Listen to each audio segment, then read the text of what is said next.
y'all, it's Natalie for a Cherry on Top today, and I have some more of Heath's baby photos from a million years ago, and I am using this gorgeous Viken Art Options collection pack from 49th and Market. So I'm going to do a quick flip through of all the papers that are in there. I think there's 12 papers, and they're so beautiful. They're greens and blues and purples. And I'm looking for a background where I'm not going to have to do too much mixed media. You really could get away with doing no mixed media, but you know me, that's not going to work out. So I also have that acrylic piece there. It says Dad that I'm going to use. These are pictures of my oldest with his dad on his first Father's Day.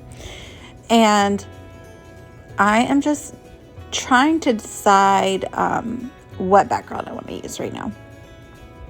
And they're just also beautiful. It's hard to decide, but I'm going to go with this one that has like the sprig on the top right and the sprig on the left side of the page. And now I'm going to pull out my new We Are Memory Keepers guillotine trimmer. You can find that in the Cherry on Top store. Highly recommend. Big fan. I'm going to use it to cut up these 3 pictures that I printed in black and white. And I'm going to decide how I want to orientate them on the paper. So I'm going to play around with a few different ways. And then I'm going to pick away. And then when I get ready to add them to the page, I'm going to have to rewind back to the video to see which way I decided to lay them. So it's going to be like this. I'm going to kind of overlap them at the top, a little crooked, and then put the title right there. So I was deciding that to determine where I'm going to put my mixed media. So now I'm going in with my clear gesso, and I'm just kind of scraping it all over the middle of the page. I know I'm not going to go crazy. I'm not going to go and put it anywhere else. It dried super fast there, you can see. And now I'm going to get my matte texture paste by Ranger, and I'm going to run it through this octagonal stencil, and I'm going to leave it on. I'm going to leave the stencil on, and while the paste is still wet, I'm going to sprinkle some color sparks on it. Actually, I think they call them Color Pops now. They changed the name, I'm not sure, but it's by Ken Oliver. It's powdered watercolor, and it will be linked in the blog post, which I will put a link to down below. It's out of Cherry on Top. So I just put the stencil, the texture paste through the stencil, and now I'm sprinkling the powder. A little bit goes a long way.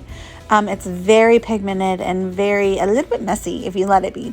So I'm just going to put it on there, and then I'm going to do a quick little time lapse so you can kind of see how it's spreading on that wet texture paste. And at the end, I'm going to spritz it with some water just to let it spread out a little bit more.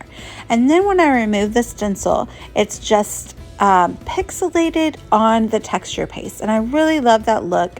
It's super fun. I like to do that sometimes. So now I'm going to make my own embellishments, and I'm going to use this mold from Prima, Finnabair for Prima, and it's moths, and I'm going to use it with my hot glue gun. So I just chose, I think, 4 small moths to create this time, and I'm going to use my hot glue gun to fill up the molds of the smaller moths, and then I'm going to set that aside and let it cure or dry is the proper term, because it's just hot glue, right?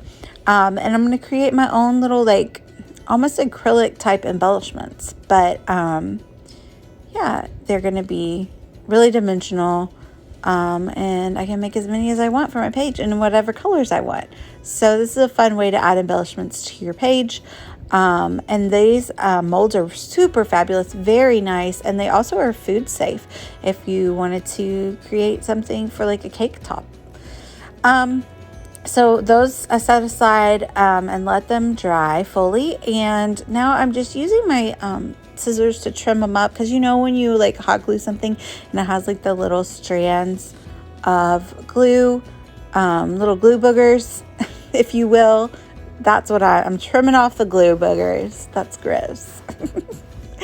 So I'm just trimming those up a little bit. The back is not completely flat, but it's flat enough to let me adhere it to the surface. So now I'm going to sit them on this cardboard. This cardboard is also from the packaging of a Cherry on Top. If you order from them, you will see that they package their things so nicely. And even when your UPS driver throws it on the ground by the mailbox in the rain, Yes, that's happened multiple times. Your paper doesn't get wet because ACOT is amazing. So I'm using this metallic gold paint to paint the hot glue molded moths.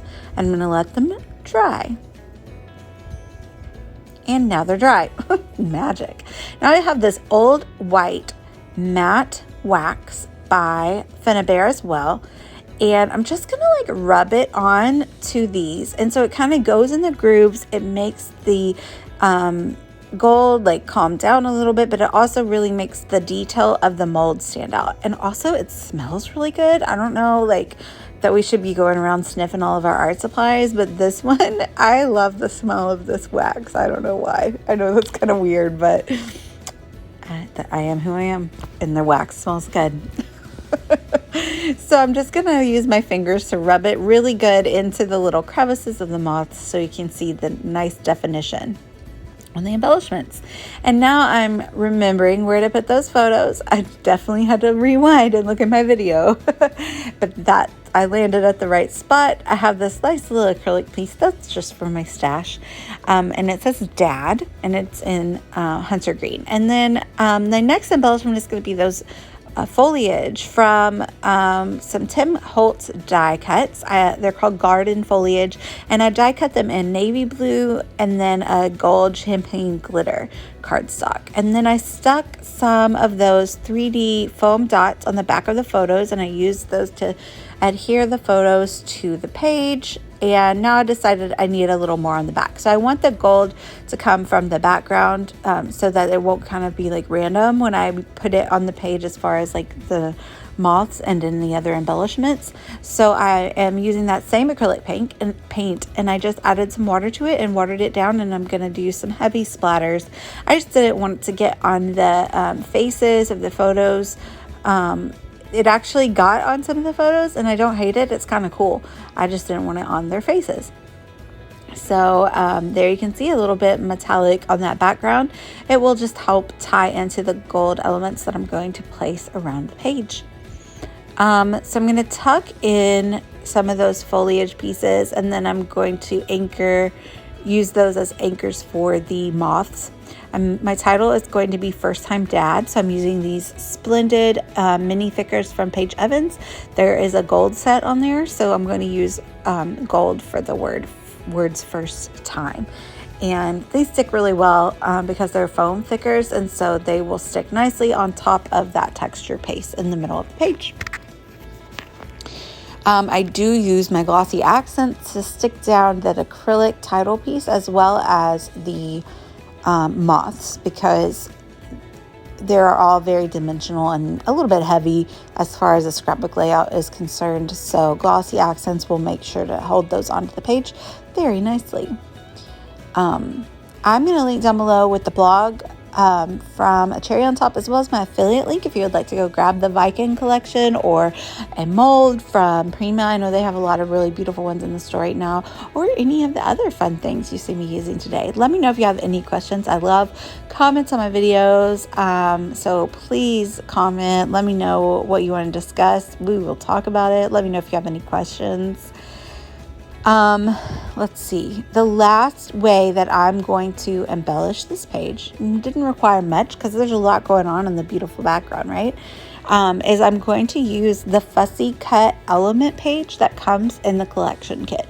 And even if your collection kit doesn't have a fussy cutting page, usually there are papers in a collection kit that you can choose to fussy cut that will have some things on it that are very easy to cut out. And so I chose to